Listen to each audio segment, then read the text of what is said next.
Norman, the total opposite of a mute button.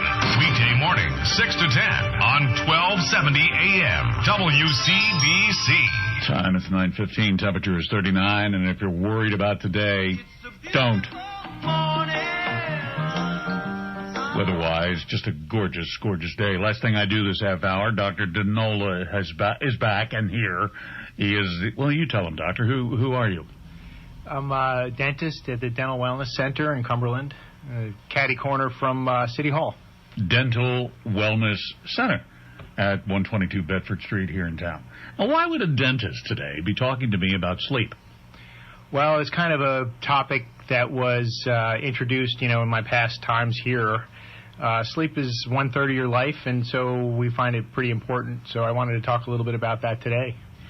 Your comment to me when I was prepping for the conversation was that sleep hygiene, and I'm not sure I've ever heard it put that way before, sleep hygiene is as important as oral hygiene. Oral hygiene, I get.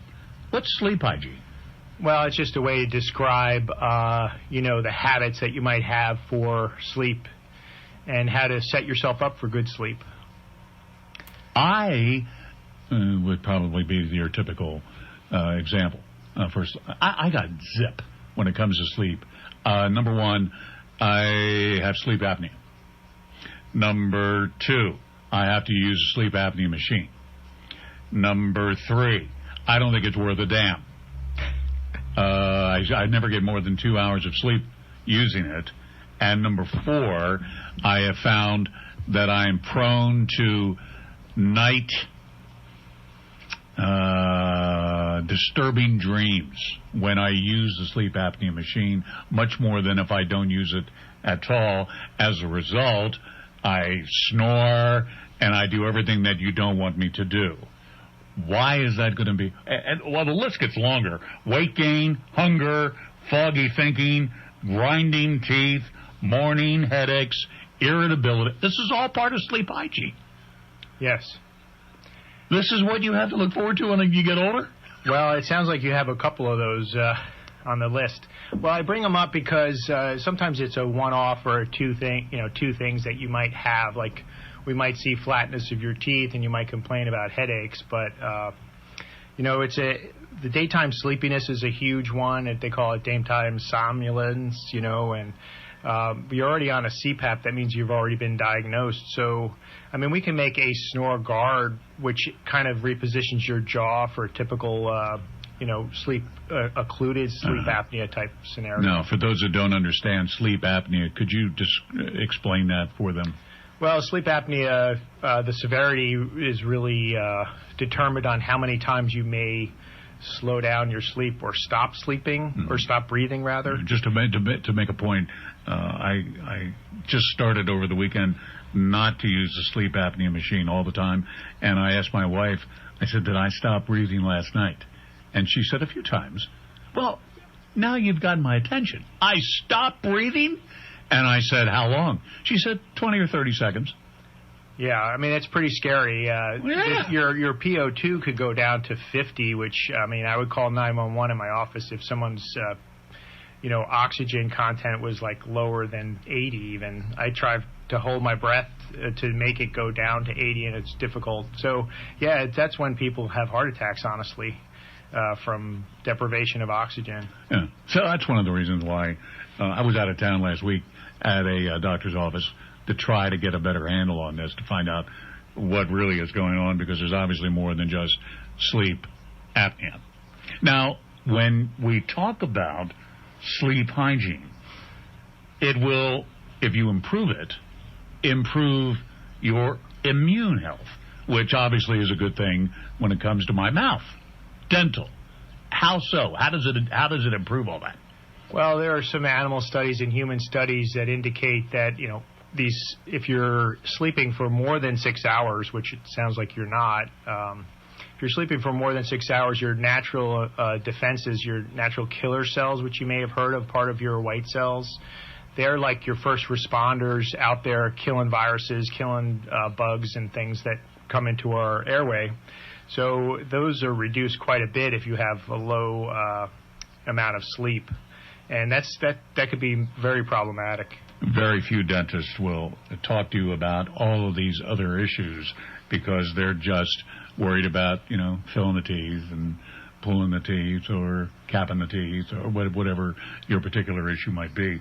But the good news is Dr. Danola has actually brought some habits that will help you sleep. Can you run through the habits? Well, these are things you should do. Yeah, these are, some of them are obvious, like not drinking a cup of coffee before bed. But, sometimes the half-life of caffeine can be, for some people, can be quite longer. So you want to stop drinking coffee, after 3 o'clock. You want to cool your room off. You want to do some things like you want to have daily exercise, but not exercise right before bed. These are all just kind of cool things we discuss. Magnesium can help you relax. Chamomile tea can help you relax. It says here decrease alcohol. Does that mean before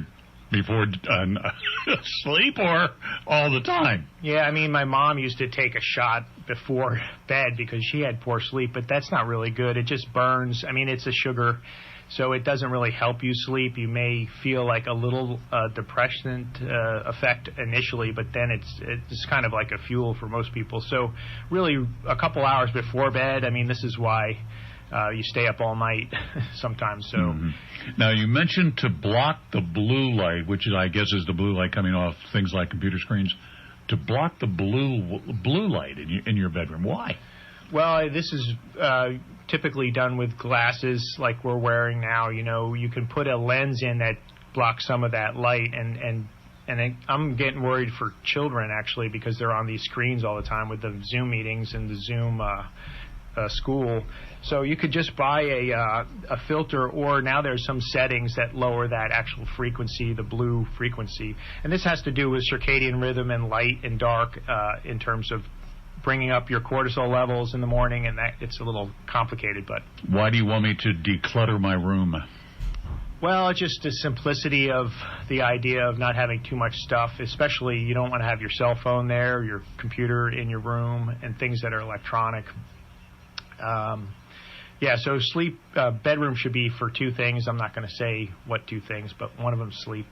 And then here's my favorite one, and this is where anyone that knows me well is going to say, aha! Now I'm going to read it just as he's written it to me. Food intake will influence sleep to keep the interval of eating to 8 to 10 hours each day, not eating during the other time. Keep the feeding time tighter because this helps you sleep in a few ways. I get up at least 5 times a night. I'm either up because I got to go to the John, or the dog wants to go out, or the dog wants to be fed early, or I wake up every 2 hours. And invariably, I walk by the refrigerator and bite something. You're telling me that's a bad idea? Yeah, we're starting to learn about why this is, but keeping your schedule tighter has a lot to do with, actually great for your gastrointestinal tract too, but it has to do with your sugar levels, your glucose levels, and honestly, you just can't. It depends on the foods as well, but you can't have a lot of sugar before bed for sure. Now let me review, because what the bottom line has been in this conversation today: good sleep improves your immune health. If your immune health is better, or dramatically better, your oral health will be dramatically better. Is there something that you distribute to patients and non-patients that could help with this? Well, we have I guess we are airway-centric in our thinking. We look at kids' airways as well as adults. And again, this has to do with the standard American diet not growing and developing the jaws the way we want. So we have appliances for children now that help them breathe through their nose, which really makes big changes for them. But for adults, we use something that's been compared to CPAPs, the one you're using, it repositions the jaw forward so your airway is less occluded, and that's called basically a Snore Guard or a sleep appliance. Do people with sleep apnea machines use the Snore Guard? Yeah, they can be used simultaneously. It depends on if it's a nose or a mouth, type device. But I have many patients that use both. Mm. Yeah. Now, if you're interested in anything Dr. DeNola has discussed this morning with me, you're welcome to be in touch. What's the best way to get to you, Doc? Do I make an appointment? Yeah, we have, the Dental Wellness Center has a website, and my Facebook page is also Mark DeNola. So all right. It's pretty straightforward. What's the web page? It's mddentalwellnesscenter.com. mddentalwellnesscenter.com. And are you taking new patients, by the way? Yes. Do you take insurances at all? Yes, we do.